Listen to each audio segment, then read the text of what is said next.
Today's video deals with the wiring of a small solar home system. My name is Friedrich Berghuber. I am from Austria and I am 82 years old. I worked as an electrical engineer. In my retirement, I worked in Tanzania in Africa from 2000 to 2019. In total, I was there for about 2 years. During this period, I trained teachers of vocational training schools in the field of photovoltaics without any salary.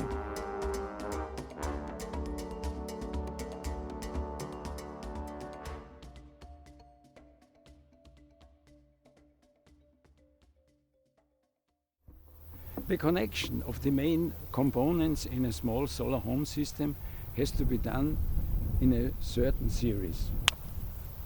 We start with the wiring with the connection from the charge controller to the battery with the plus and then the minus.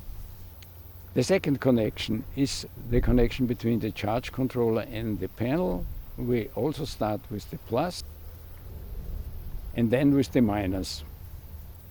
The last is the connection between the charge controller and the load. We start again with plus and then the minus. In a real solar system, you do not have pluggable wires.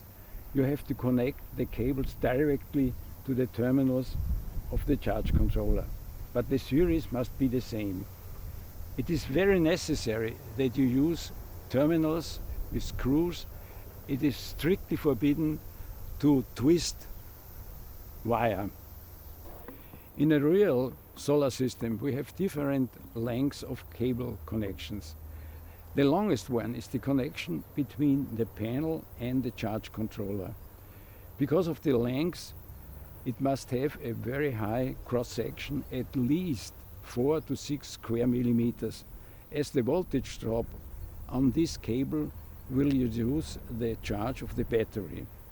The connection between the charge controller and the battery should be very short with a high cross-section, let's say 4 to 6 square millimeters, as the charge controller has to protect the battery against deep discharge and overcharge.